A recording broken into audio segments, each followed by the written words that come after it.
With the looming electoral petition from the Edono camp, the guild government still hangs on in balance with neither of the contestants sworn in as yet. Our reporter Bildan has more on this story. The Purple House is the most prestigious student building at Uganda Christian University.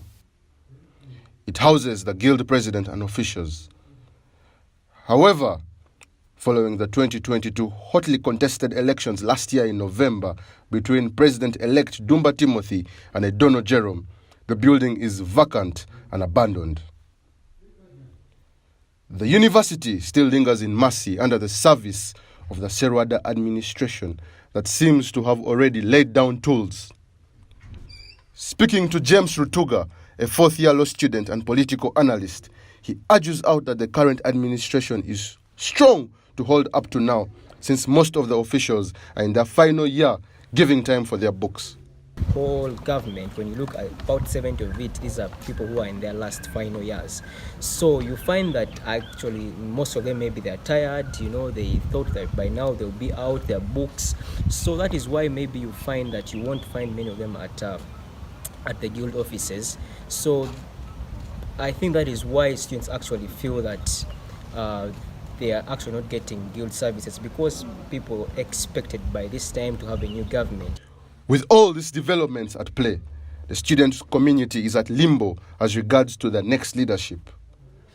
Regan Aronda, the campaign manager of Edono Jerome, urges out that there is a power vacuum because their camp petitioned the elections.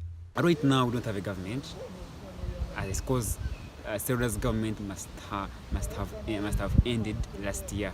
This year, we must be having a new guild president. As we speak right now, we should be having a guild president right now, but of which now we don't have a guild president. They were not satisfied with the results, pointing out to lack of transparency and bias throughout the election process. An election is a process. Is the Jerome camp chasing after air since they decided to take part in a fraudulent process? I would reluctantly say that we put ourselves in a limbo, just as you've said. We are not stopped from petitioning and questioning the legality of the governments that have come to power, regardless of the constitution not having been amended. We can still go to the Constitutional Court and question the legality of the elections that have happened, the online elections that have happened, which are not envisaged anywhere in our constitution. The Student Guild Constitution, as amended on 22nd November 2012, points out that the election of the president shall be by secret ballot.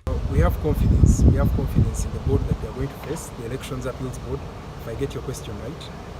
We have confidence that they are impartial judges and justice will be done. Justice will be delivered. We have confidence in the system, unless otherwise. Where does this leave the president-elect, Dumba Timothy? Melissa Kamikaze, the campaign manager, is optimistic that the ruling will be in their favor.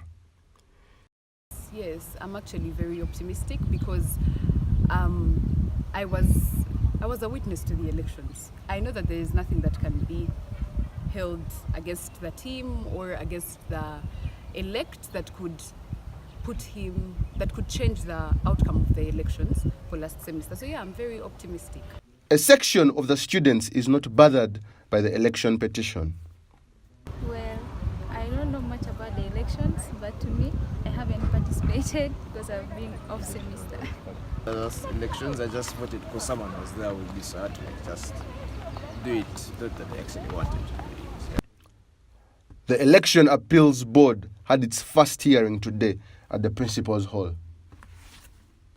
Uganda Christian University is a school at the center of Africa, the center of excellency. Uganda Christian University teaches its students one core value of peace.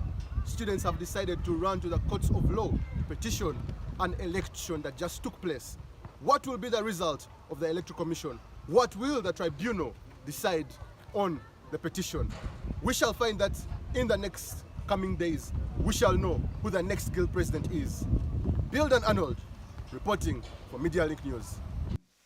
Thank you so much, Bildan, for that special report.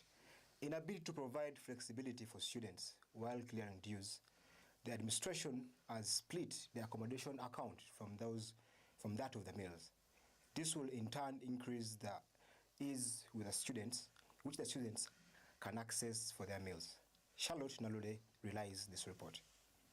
With the new semester at hand, students and parents expect money value for the services they pay. Together with the administration of Uganda Christian University, Palek Classic Hotel and Travel Courts has set aside its meal fees from the accommodation fees. Independent, price-friendly meal packages have been offered to students at the university's Janan Luwom Dining Hall. Benson Nalutaya, the manager of Palek Classic Hotel and Travel Courts, had this to say. The university has come in partnership with Palek. Fees for meals are directly being deposited in the Palek account. We have provided 3 accounts, one in Stanbic Bank, another one in Central Bank, and Equity Bank. In the past, a student staying in the halls of residence paid 1.45 million for both meals and accommodation. However, with the new strategy at hand, they will be able to access food easily with no restrictions. This has been a long-awaited decision to be taken by the university. This is what the students have been yearning for. It involved interactions between the students themselves and the service providers. I personally had an interaction with the service providers at one point. I find it favorable because I get to choose the meals I have to eat. According to the system, the previous one, it was like you pay 1M for even for things that you're not going to take, like when you say breakfast, evening tea.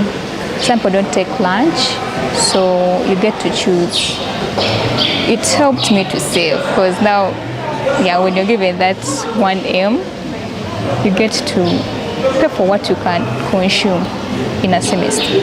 So, Students now who want to sleep in the halls of residence can stay in the halls of residence while having their meals at any convenient place that they would want.